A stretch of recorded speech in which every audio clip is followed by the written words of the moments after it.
หัวหมดแล้วรุ่นเลยไปขึ้นไปย้อนไปน้องบุตรพี่ไป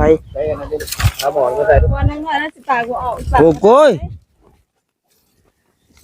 เริ่มแล้วพี่น้องเนาะเริ่มแล้ว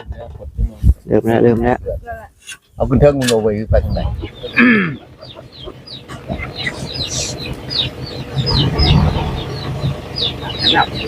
อ๋ออยู่ เพื่อนต้นยังเป็นต้นผู้เล็กว่าติดมาทำกัน12หมากครับนะซื้อออกนะหมูแดงอีก2หั่งจะเห็นไว้อย่างนี้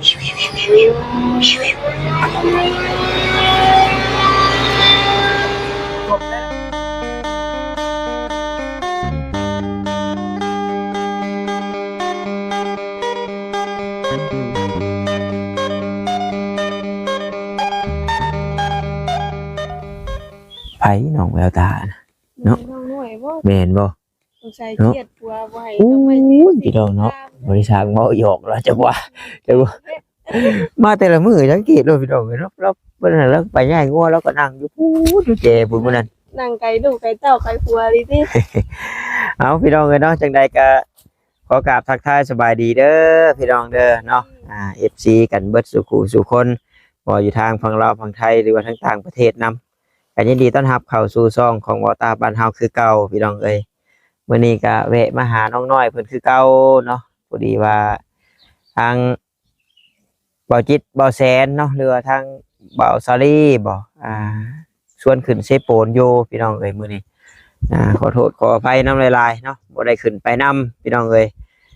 ก็อยากคัวหาเคสใหม่งานใหม่อยู่พี่น้องเอ้ยเนาะอุกใจบ่เจ้าก็ได้เนาะแต่ละคนน่ะตื่นเช้ามาถามกันให้เอ้ยไปทางใดเนาะครัวหาเวียกหางานทางใดเด้ซั่นทางสิไปพี่น้องเอ้ยมาแต่บอนเก่าๆเดิมๆลายก็ยัน FC เพิ่นเบื่อเนาะยัน FC เพิ่นว่าโอ้ยเนาะเบิดทางไปแล้วบ่เบิดเนื้อหาแล้วบ่สิไปหาที่ใดพี่น้องเอ้ยแต่ว่าเคสเอ้ยแนทน้องเวลตาเคยไปแล้วบ่เอ้ยแนทนี่แล้วก็เป็น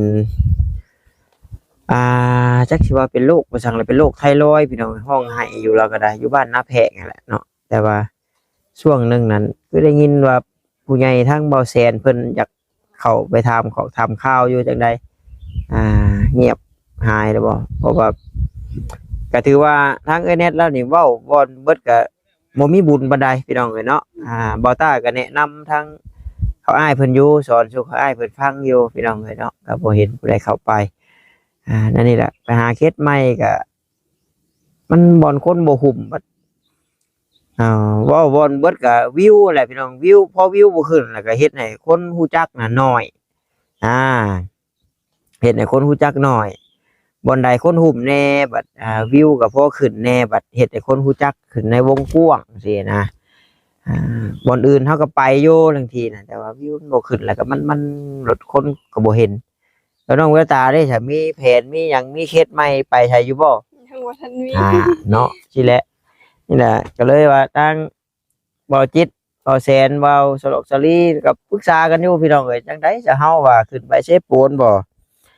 ตาก็เลยว่าเอ้าจังซั่นแหละขึ้นไปก่อนเนาะแต่ว่านี่ก็สิแล่นขึ้นไปน้ำหลังพี่น้องเอ้ยบ่ยากดอกเนาะเขาอ้ายเพิ่นก็เต็มตึ้งอยู่พุ่นแล้วเดี๋ยวนี้ก็ครัวหาเคสใหม่จังได๋ก็เบิ่งชมให้เป็นกำลังใจให้เด้อพี่น้องเด้อเนาะตกมาเดือนนี้เดี๋ยวหน่อยใบไม้หล่นแห้งเป็นอันขี้คร้านอันเมื่อยเป็นหยังก็ได้แดดทางเซโปนพุ่นก็น้องไว้ตาก็บ่เคยขึ้นไปเด้เนาะเคยไปอีกเทื่อแต่ขึ้นไปก็มีติดหงจัก 3-4 ล้านจัก 4-5 ล้านพุ่นแหละจังสิอยู่ได้ประมาณ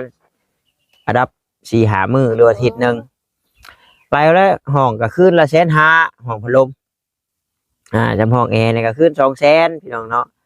ค่าอยู่ค่ากินค่าน้ำเมือกน้ำมันบ่มีเพิ่นแล้วเนาะก็อยากไปอยู่บ่แม่นว่าบ่อยากไปดอกพี่น้องเอ้ยแต่ว่าการเดินทางเฮาค่าใช้จ่ายเฮานี่แหละมันยังมันยัง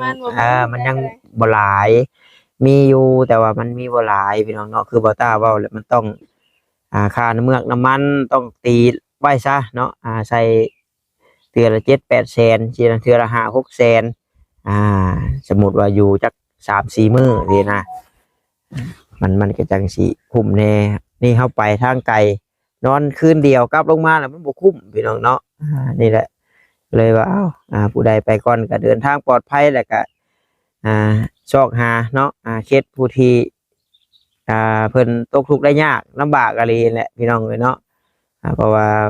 ผู้เพิ่นลำบากก็รอท่ารับการช่วยเหลืออยู่ก็หลายพี่น้องเอ้ยเนาะที่เคยไปถ่ายผ่านมาแต่บ่ได้รับการช่วยเหลือก็มีหลายเคสอยู่พี่น้องเอ้ยมีแต่นั่นแหละเนาะพี่น้องเนาะส่วนวันที่14 กุมภาพันธ์ก็ผ่านมาแล้วพี่น้องเอ้ยคือสิบ่ได้อุกใจว่ายันบ่มีของขวัญให้ผู้นั้นให้ผู้นี้ดอกจังได๋สิน้องแววตาได้หยังอยู่บ่จ้อยแบบ ใช่ โอ้ มันก็คือปกติที่ผ่านมาอยู่ดี เนาะก็เห็นอยู่พี่น้องเลื่อนไปได้โอ้ยเนาะมีแต่ผู้อุ้มซอดอกไม้ใหญ่ๆอยู่บัดน้องแววตาคือบ่เห็นลงสตอรี่เด้อโมว่ะ บ่ได้เนาะพี่น้องเนาะ อันนั้นแล้วเนาะลมหลายคนพวกบ่มีบ่ซั่นยันว่ายันว่าลมหลายคนรถยันรถไฟชนกัน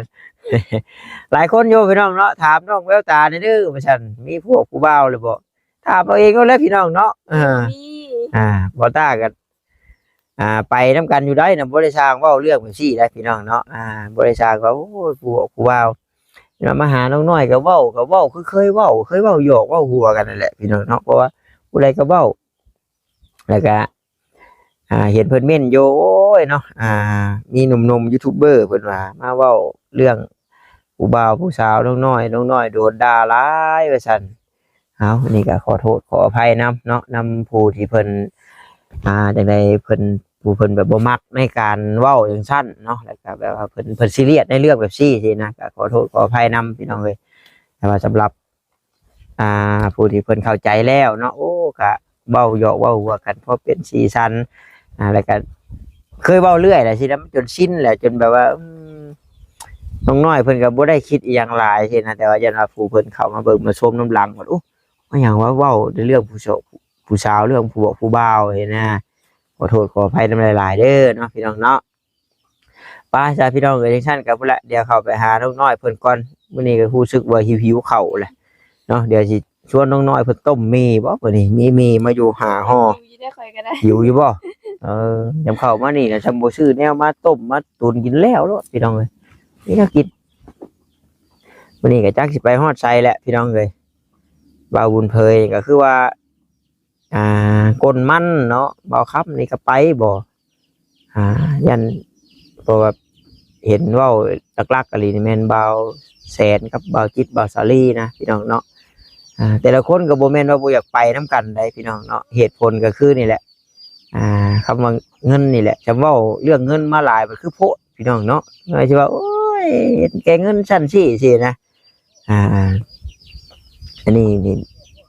อะไรเนาะไปใช้มาใช้ครับเคลื่อนด้วยเงินเป็นความผลว่าเลยจ้ะเบิดได้หยกสมัยขี่เกียนขี่ล้อขี่รถขี่เป็นบ่มีดราม่าเมื่อวานมง2-3 มื้อแหละพี่น้องเนาะดราม่าเรื่องทางครูบาอาจารย์เพิ่นบวชเรื่องเอาเงินเอาคำนี่แหละพี่น้องเอ้ยบ่ตาเห็นในเฟซว่าโอ้บวชคุมื้อนี้บวชหาเงินหาคำแต่ส่วนตัวบ่ตานะผู้พระผู้เพิ่นดีหรือก็มีผู้เพิ่นแบบว่านี่นะแต่ว่าเรื่องเงินนี่มันต้องได้ใช้จ่ายอยู่แล้วเนาะเห็นบางคนเพิ่นก็ออกมาเว้าหลายอยู่แล้วพี่น้องเลยน้องแววตาเห็นข่าวอยู่บ่ยังบ่ทัน อยู่ทางบ้านเฮานี่แหละพี่น้องเนาะแต่ว่าบ่เป็นบ้านบ่ตาดอกอยู่เมืองลาวอยู่บ้านเฮานี่แหละเอาค่าค่าไฟ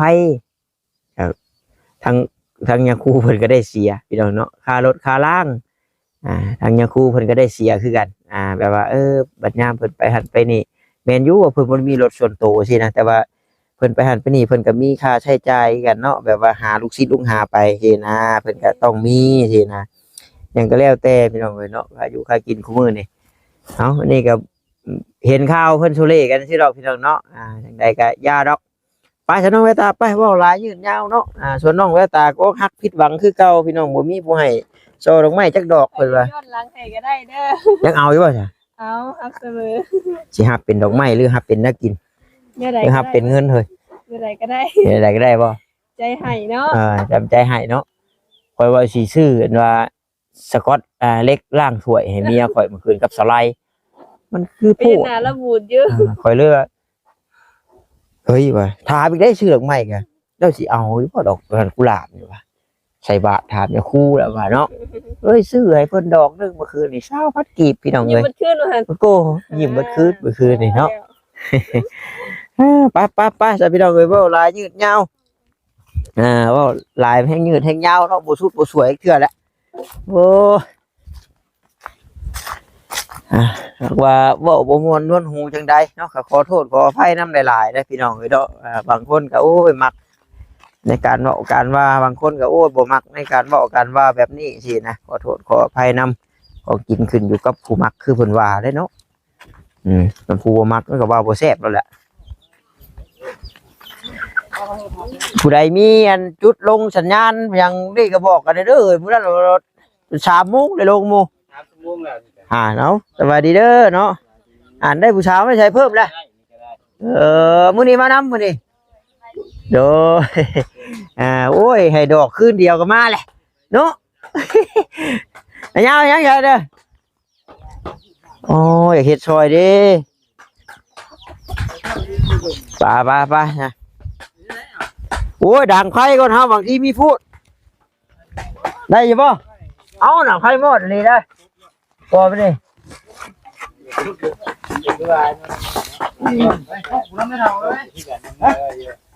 ไปร่วมกันคนเชื่อตะกี้รถต้องว่า เห็นหลักฐานพยานกันเด้อดังไฟให้เด้อสดบาทนึงเอาดอกทุกเอาสบายดีน้องโดยนอนพี่ว่าคืนนี่หันเอามะขามมาใส่ต้มมาได้มะขามข่อยแต่ละมื้อเนาะไปจ้ะไปมันแดงนี่อะไรได้มันแดงคือมะขาม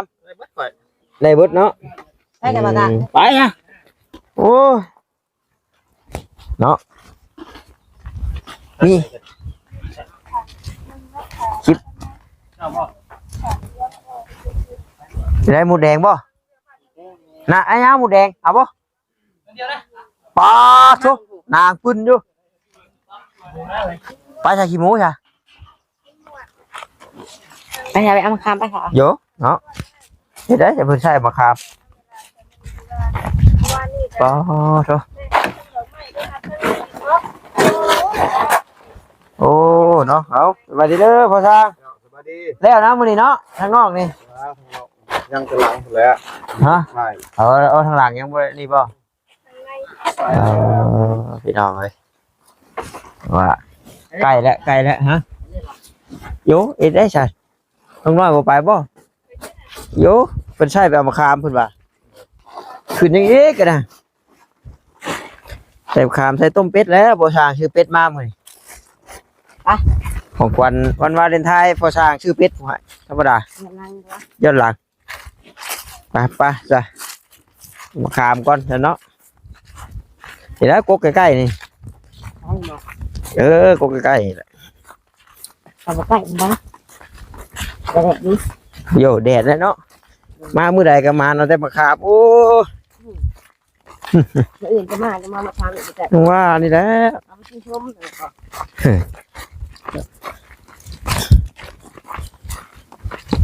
แล้วนี่ไปเพื่อนน้องอันอูน้องอีต่อป่ะมื้อนี้ทางนอกคือสิแล้วอยู่เนาะคุณเฮียข้าวไปมากกับป้าใช่ไหม โอ้เฮชายเบิดป่ะเนาะเฮชายเบิดแล้วจากคือว่าได้ยินน้องน้อยว่ามีข่าวดีแหละผู้ถ่ายทางมากถามคนถามว่ามึงกับไปเก็บที่พุทธไปเก็บงานที่พุ่นก่อนเนาะอย่าได้ก๊กนี่ได้ก๊กนี่ก๊กไว้ก๊กไกลทำกันได้แบบว้าใช่เชียวก๊กนี่ใกล้กว่าหมดละพวกมันใกล้ที่ได้ความเห็นกันใกล้กับเขาไม่อ่านหรือไม่ไปเถอะว่าโอ้ยไอ้ชันลงพวกนั้นของพูดน้องน้อยเก็บบุบหรือว่างัวกินว่าแล้วบ่มันระเบิดได้วางระเบิดด้วยนี่บ่แท้นี่โอ้โธ่เนาะ อันนี้แล้วก็ถามว่า โอ้งัวมาเก็บกินบ่แล้วไอ้ชันลงมาบ่นอนกองกูอยู่โอ้ยไปคอนดึกเขาเดียวนี่ชำชัยชมชัยแกงชื่อนะ ให้ดึกเหม็นค่ะ ไอ้ดึกได้บ่นี่นะโอ้ยงานี่อึ๊บโอ้แล้วบ่ได้ว่าแม่นแต่งาพี่น้องเนาะงาก็บ่ถึก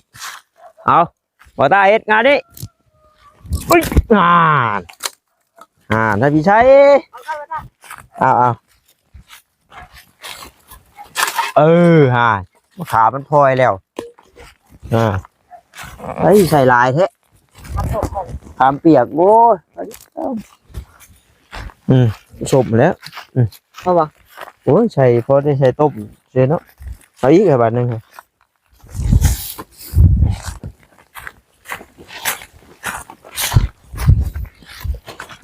ปึ๊บตกขึ้นมา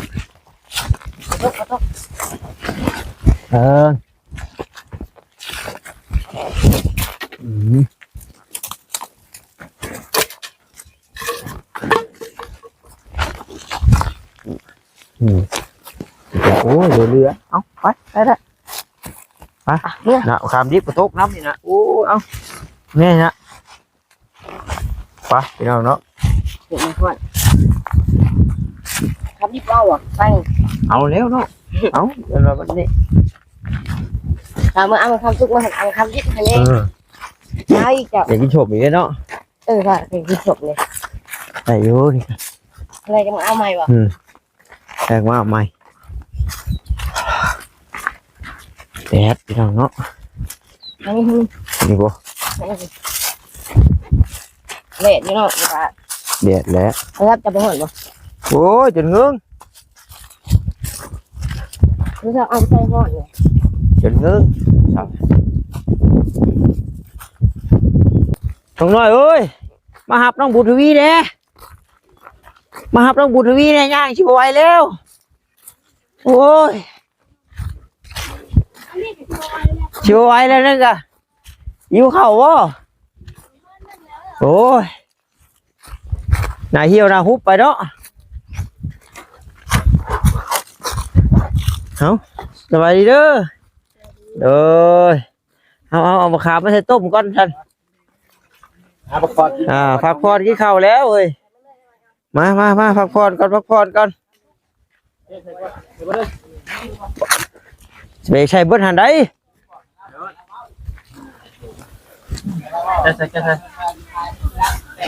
ใส่จัก3 หมากบ่อ่ะ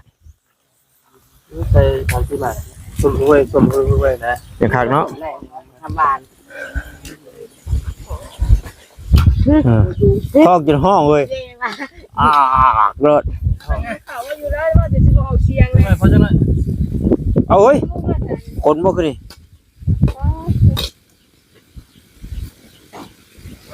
มาหุ่มบ่เงาเลย เดี๋ยวอะไรบุ เริ่มห้องเลยเนาะ สมัยกับข้าวหอมไหมเนาะสบายดีเด้อ เดี๋ยว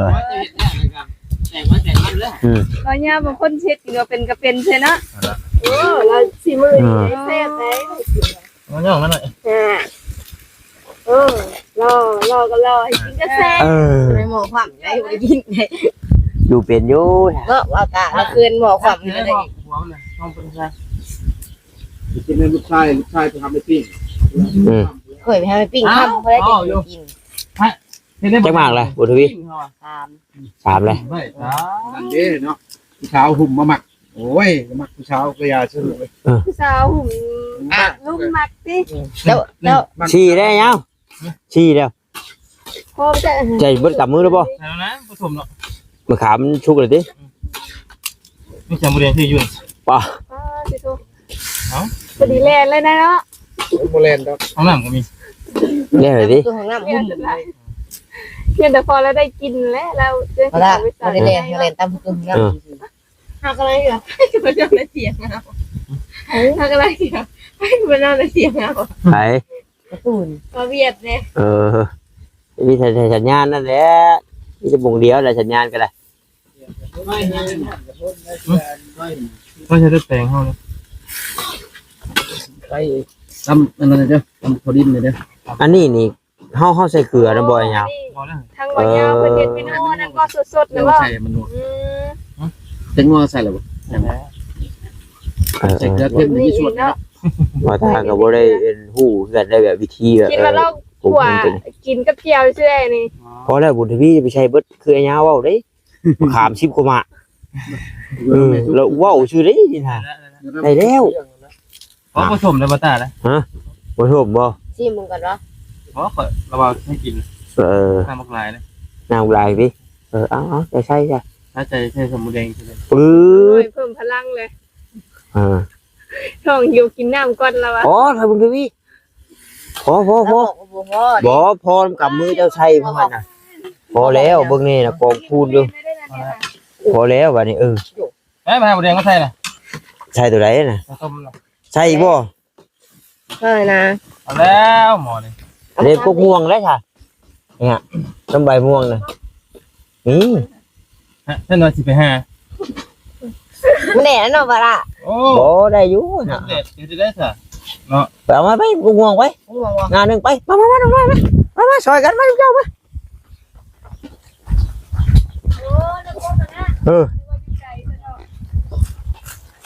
ปุ๊บว้าวคูกหมดแล้วว้าเบิ่งแน่พี่ เฮ้ยเห็นนี่ทัวร์อยู่ ว้าพี่ตกไปรถโอ้ยบุเดงบุกลาย ทะเลซุปเลย มันลวกลงน้ำนี่ แค่จริงงูนะงูใกล้นึงนะ โอ้นี่อ่ะ พูดได้แต่งเดียวนึง แต่งเดียว เบิ่งกุ๊กอันนั้นกุ๊กมาลำไยไปเอาไปนอนไป ไป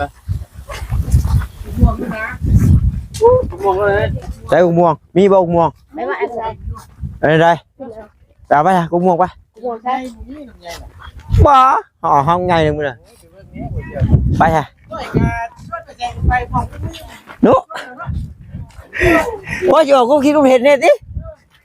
นุบ่ได้มีก็บอกกูเลย ไปมันแดดกล้ามันโคตรแพ้เลย โอ้ยน้องน้อยแล้วทิ้งเบรกอย่างต้อยโป่งๆแล้วเห็นมายัก มันบ่ยัด คือเล่นหันได้อะ ทำไมเล่นซื่อมันคันมันกัด เล่นมาฉีดพร้อมแล้ววูไปเลย ตกขนาว่าบ่ตา บุตกเลยมึง เฮ้ยน้องหลวงบ่ตาจริงวะ ใช่หน่อย ได้เลย ใช่ ขึ้นแล้ว จับ นี่หางหมูแดง ใช่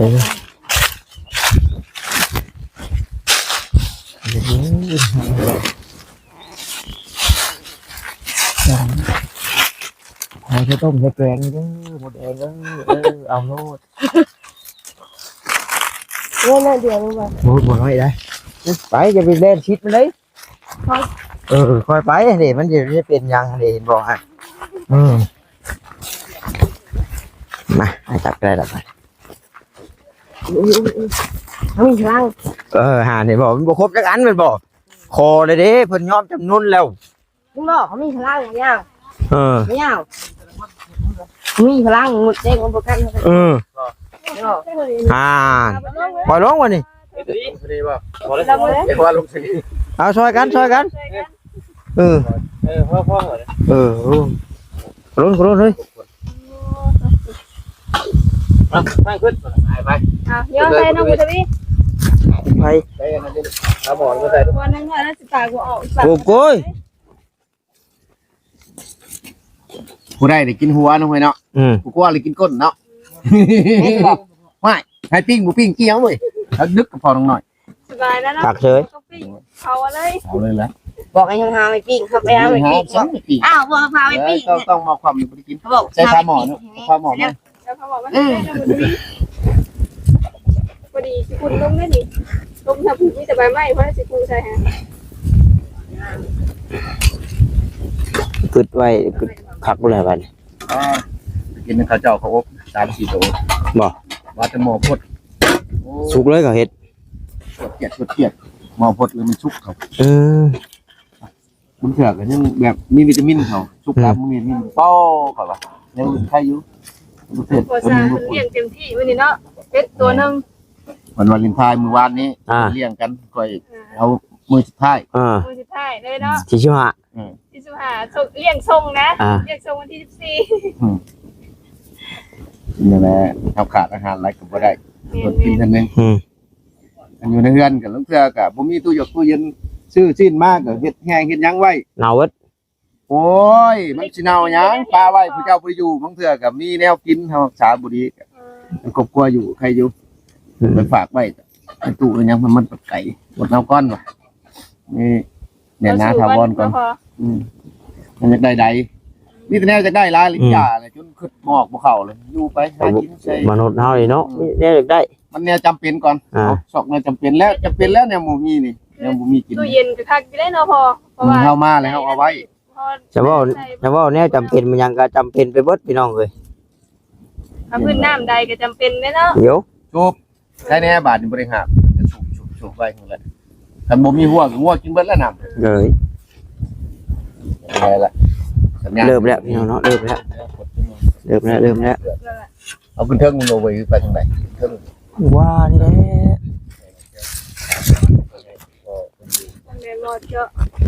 หัวเด้อหัวปิดเด้อไปอยากมาเด้อกินกับดองเพิ่นแล้ว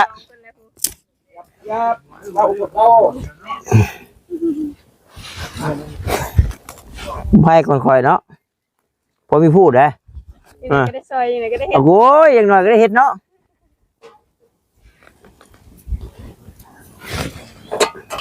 เป็นหอมมีห้อยเลยเริ่มแล้วอย่างเนาะตะกี้ว่าสิต้มมีได้มาเงาอันต้มเป็ดค่ะกูผักปาดยังปะเนาะได้แล้วพี่น้องเนาะมาได้แล้วเนาะมาปรุงเรียบร้อยมาลองเลยได้จบคลิปก่อนเด้อบ้านนี้เด้อเราก็ผิดพลาดการใดก็ขออภัยทำตัวโอ้นั่นก็พอเนาะเปิดมาส่งก้อนดินบล็อกส่งให้ส่งทรายมาทันเวลาพอดีพี่น้องเนาะ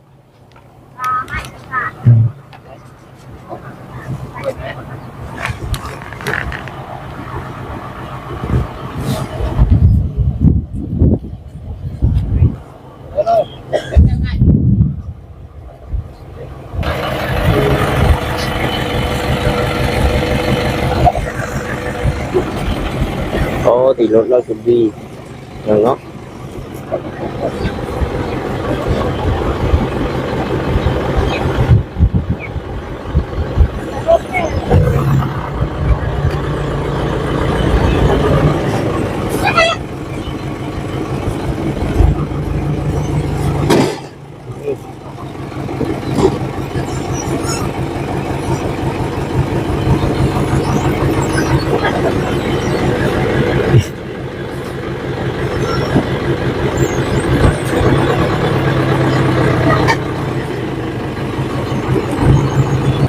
ไป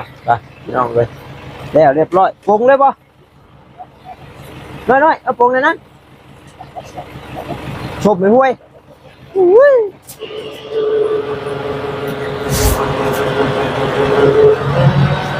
กินนี่ป่ะห่อเท่านะ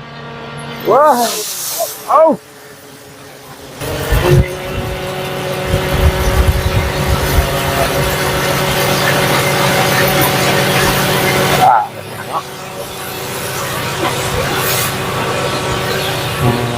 เบิ้งให้ตูนเป็นชิมก่อน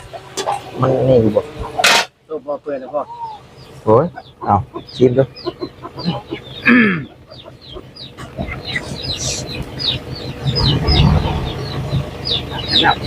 เอาว่าอยู่ตัวเพื่อนก้อนอยู่เป็นก้อนผู้เล่งว่าติดมานำกัน12หมากขาดนะซื้อออกนะผู้แดงอีก2หั่งเห็นไว้อย่างนี้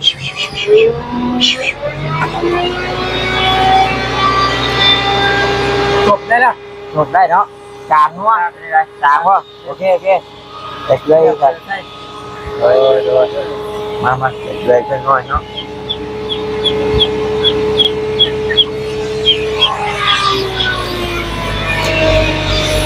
ทำเห็ดต้มชั่วนี่ใช่มักพริกโป่งกับข้าวคั่วนี่เป็นชั่วแล้วได้นี่ เป็นแบบเพิ่นเอิ้นต้มมันนั่นนะต้มยำน่ะเนาะ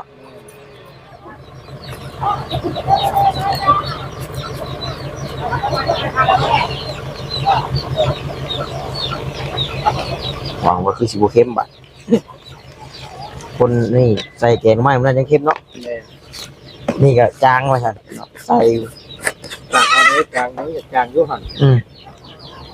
ใส่ผักหอมน้ำได้เนาะหอมเด้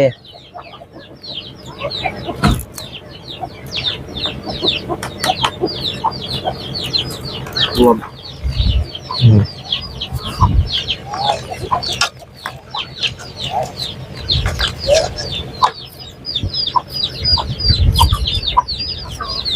เพิ่นว่าหั่นมันน้อยนะมันบ่แซ่บเลยเนาะ เลย ต้องเฮ็ดกันอย่างกันอีกเนาะ มันมุนเลย ต้องเฮ็ดแบบโค้งเก่งไปนะ เบิ้งบาดนี่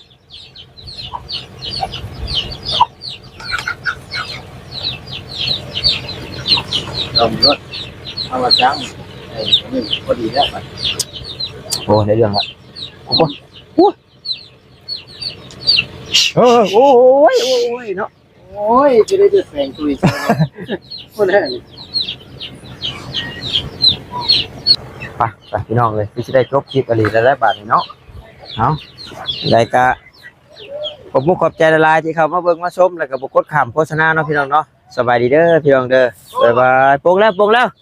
ชิมมึงดู เมื่อยอยู่ป่ะ ดูหิวเลยเนาะ